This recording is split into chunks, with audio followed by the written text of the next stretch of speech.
पाकिस्तान और Bharat cease fire पर तैयार हो गए हैं। अमेरिकी सदर ट्रंप का ऐलान रात भर की सालसी की कोशिशों के बाद ये ऐलान करते हुए खुशी हो रही है कि दोनों मुमालिक फौरी जंग बंदी पर आमादा हैं। दोनों ममालिक ने अक्लमंदी का मुजाहरा किया। जहानत और तदब्बुर का मुजाहरा करने पर दोनों ममालिक को मुबारकबाद पेश करता हूँ। पाकिस्तान ने हर महाज पर जंग जीत ली है। भारत मुंह तोड़ जवाब मिलने पर सीज फायर के लिए मान गया। अमेरिकी सदर ट्रंप की सालसी की कोशिशें कामयाब। ट्वीट में ऐलान किया कि पाकिस्तान और भारत फौरी सीज फायर के लिए तैयार हो गए। दोनों ममालिक ने अक्लमंदी से काम लिया। सालसी की कोशिशें कामयाब होने पर खुशी महसूस हो रही है। क़याम अमन के लिए मुत्तफिक होने पर दोनों ममालिक को मुबारकबाद पेश करते हैं। अमरीकी वज़ीर ख़ारजा मार्को रूबियो ने army chief general Asim Munir, नायब वज़ीर आज़म इसहाक डार और भारतीय वज़ीर ख़ारजा जयशंकर से राबते किए। नायब वज़ीर आज़म इसहाक डार की जंग बंदी की तस्दीक कहते हैं कि 4:30 बजे से सीज फायर नाफिजुल अमल हो गया है। भारत ने जारियत की तो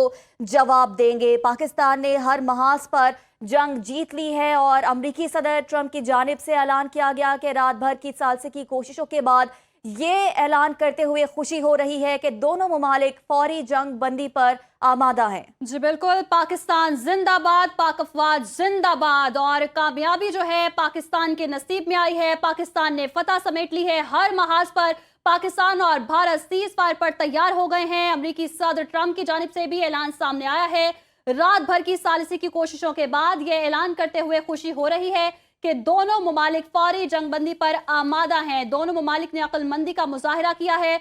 जहानत और तदब्बुर का मुजाहरा करने पर दोनों ममालिक को मुबारकबाद पेश करता हूं। और इसके साथ साथ नायब वज़ीर आज़म इसहाक डार की जंगबंदी की तस्दीक सोशल मीडिया पर उन्होंने बयान में कहा कि पाकिस्तान और भारत ने फौरी जंगबंदी पर इत्तेफाक किया। 4:30 बजे से सीज फायर नाफिजुल अमल हो गया। इसहाक डार ने मजीद कहा कि पाकिस्तान ने हमेशा खित्ते में अमन और सलामती के लिए कोशिश की। पाकिस्तान ने अमन की काविशों में अपनी खुद मुख्तारी और इलाकाई सालमियत पर कभी समझौता नहीं किया है। और इसके साथ साथ अमरीकी वज़ीर ख़ारजा मार्को रूबियो की सीज फायर पर पाकिस्तान और भारत की तारीफ।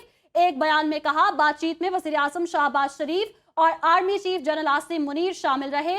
भारतीय वज़ीर आज़म नरेंद्र मोदी और जयशंकर भी बातचीत में शामिल रहे। पाकिस्तान के कौमी सलामती के मुशीर जनरल आसिम मलिक, भारतीय मुशीर कौमी सलामती अजीत दोवल भी बातचीत में शामिल थे। और पाकिस्तान और भारत में आज शाम 4:30 बजे से सीज फायर हो गया। भारतीय सेक्रेटरी खारजा विक्रम मिस्री का कहना है कि जमीन, समंदर और फजा से किसी भी किस्म की फायरिंग और फौजी कार्रवाई रोकने पर इत्तेफाक हो गया है। पाकिस्तान और भारत के आला हुकाम की बातचीत पीर को होगी।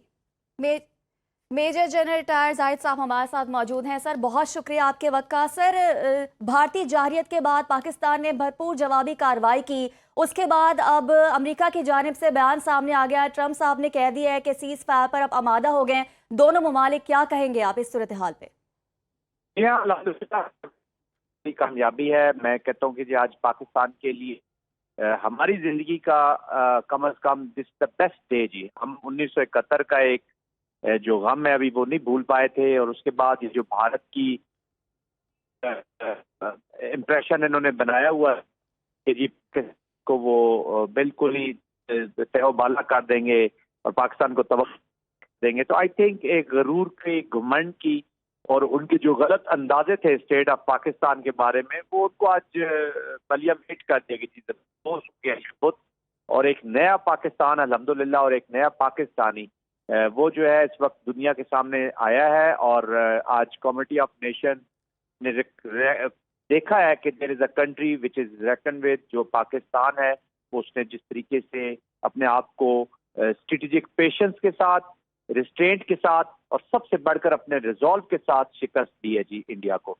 तो जाहिद साहब, कौम का बच्चा बच्चा इस वक्त जज्बा हुब्बुल वतनी से सरशार है और हमें अपनी अफवाज पर भी फख्र है जिस तरह से मुंह तोड़ भारत को जवाब दिया है। क्या समझते हैं, सिर्फ भारत को ही नहीं ये मैसेज गया कि पाकिस्तान को कमजोर नहीं समझना, पूरी आलमी दुनिया को ये हमारी यूनिटी का कितना बड़ा मैसेज है? जी मैं वही कह रहा हूँ कि अभी पूरी दुनिया को अंदर देखें ना आप। 24 से 36 घंटे पहले जो अमेरिका का एटीट्यूड था टुवर्ड्स पाकिस्तान, उसको देख लें। वेस्ट ऑलमोस्ट खामोश था, थोड़ी थोड़ी बातचीत होती। फिर आपने देखा स्क्रैम्बल किया वेस्टर्न नेशंस ने भी, चाइना, कोर्स, तुर्की, ये तो हमारे ब्रदर कंट्रीज हैं, ये बहुत चीजें करते, सऊदी अरेबिया, ईरान, ये सब बहुत मेहनत से इन्होंने की है। तो पाकिस्तान की इंपॉर्टेंस अब पता चली है कि ये सिर्फ बातें नहीं कर रहे हैं, तो ये क्रेडिट जाता है जी पाकिस्तान की आवाम को सबसे पहले, और पाकिस्तान की आर्म फोर्सेस को, ऑफ कोर्स पॉलिटिकल लीडरशिप को। तो कोहेजन के साथ जब आप मिलेंगे तो आप तमाम दुश्मनों का मुकाबला कर सकते हैं। तो और जितना डिसक्रेडिट इंडिया की मिलिट्री को कर दिया गया है, इंडिया की पॉलिटिकल लीडरशिप जितनी डिसक्रेडिट हुई है, मुझे तो अब जो मोदी साहब जो बिहार के इलेक्शन के लिए जिन्होंने ये सारा खून की होली खेली है, वो भी जाता नजर आ रहा है। और ये हिंदुत्व के माइंडसेट की भूल थी कि वो पाकिस्तान को इंटिमिडेट कर लेंगे, क्वर्स कर लेंगे हमारी इंटरनल कुछ हालात की वजह से, कुछ खैबर पख्तूनख्वा और बलूचिस्तान की वजह से। बट उन्हें नहीं पता था कि उनके नेबरहुड में एक नेशन बसती है जिसके पास उसकी आर्म फोर्सेज हैं। और ये क्रेडिट तीनों आर्म फोर्सेज को, नेवी, एयरफोर्स, पाकिस्तान आर्मी, हमारी मिलिट्री लीडरशिप को जाता है कि उन्होंने रिजॉल्व के साथ और इतना सरप्राइजिंग और इतना सख्त पंच डिलीवर किया है कि इंडिया मजबूर हुआ है सीज फायर के ऊपर।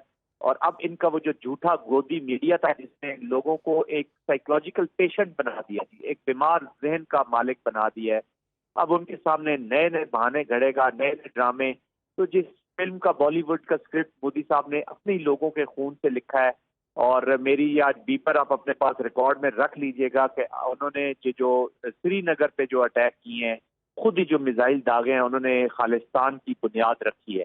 मैं भारत के सिखों से जरूर कहूंगा कि वो स्क्रूटनी जरूर करें कि इस इंडिया ने उनके साथ जो किया है, मोदी ने जो उनके साथ किया है, वो अब इसको भूलेंगे नहीं जी। तो ऑफकोर्स पाकिस्तान के साथ उसका चल रहा, बट अल्लाह का शुक्र अदा करना चाहिए, हमारे यंगस्टर्स, हमारे प्रोफेशनल्स, हमारी मिलिट्री इस क्रेडिट को की हकदार है, और अल्लाह का जितना शुक्र अदा करे वो कम है। आज कमिटी ऑफ नेशन में आप सारे फख्र के साथ चल सकते हैं, और ये जो deterrence in all domain from tactical to strategic, और अभी उसमें हमने अचीव किया। अब हमारी सुपीरियर डिप्लोमेसी, सुपीरियर पॉलिटिक्स का काम है कि वो टेबल के ऊपर इस पोजीशन का कितना फायदा उठाते हैं और कैसे पाकिस्तान के लिए बेहतर हालात आगे लेकर आते हैं। जी, जफर हिलाली साहब हमारे साथ लाइन पर मौजूद हैं। सर बहुत शुक्रिया आपके वक्त का। सर जैसे कि आपको भी खबर मिल चुकी होगी, पूरे मीडिया को ये खबर मिल चुकी है, पूरी दुनिया को ये खबर मिल चुकी है कि सीज फायर मुआहदा हो गया है, भारत ने घुटने टेक दिए हैं, क्या कहेंगे सर आप? जी, हमारे फौज ने बड़ा जबरदस्त काम किया है और उनको सिखाया है एक सबक। अब वो एक दो साल के लिए चुप रहेंगे, इसलिए अब उनको पता चल गया है कि इस एयरफोर्स के साथ वो लड़नी महंगी है, वो और प्लेन्स लें, तो ये सब चीजें वो करके फिर आ जाएंगे मैदान में। तो हमें तैयार होना चाहिए। जी सही, जैसे कि जफर साहब आपने कहा कि 2-1 साल तक चुप रहेंगे और फिर मैदान में आ जाएंगे, तो आप देर पा हल क्या समझते हैं? हमारे ऑब्जेक्टिव्स क्या होने चाहिए इस मौके पर जिन्हें हमने अचीव करना है और हर सूरत अचीव करना है? बात सीधी सादी है कि हमने सीज फायर को एक्सेप्ट किया है। क्या हमने सीज फायर को एक्सेप्ट किया है जब हमारा क्या कहते हैं स्ट्रेंथ ऐसा था कि हम और उन पे डैमेज इन्फ्लिक्ट करते हैं शायद, मगर फिर वो रिस्क ये हो जाता है ऑल आउट वॉर। फिर अमेरिका आ गया बीच में, दोनों को समझाया, दोनों जो हैं वो अमेरिका की बात सुनते हैं, मगर ये देर तक नहीं चलेगा। मैं तो समझता हूँ 1-2 साल, शायद हाँ 1-2 साल चल जाए। इसलिए जितना देर हिंदुस्तान को लगता है ये जो खामियां हैं उनके डिफेंस में पूरे करने के लिए, उस वक्त तक ये रहेगा। और अगर ये मूडी बच गया इतने झूठ के बाद, माने जितने इसने झूठे बात किए को हद नहीं है, और अभी भी सही। झूठ कह रहे हैं कि हमने ये टेक सही दिया सर, और सर ये वो। बिल्कुल, बहुत शुक्रिया सर, आपने अपना मौक़िफ़ दिया। मेजर जनरल रिटायर जाहिद साहब हमारे साथ मौजूद थे, जफर हिलाली साहब ने अपना मौक़िफ़ पेश किया। बहुत शुक्रिया आप दोनों का।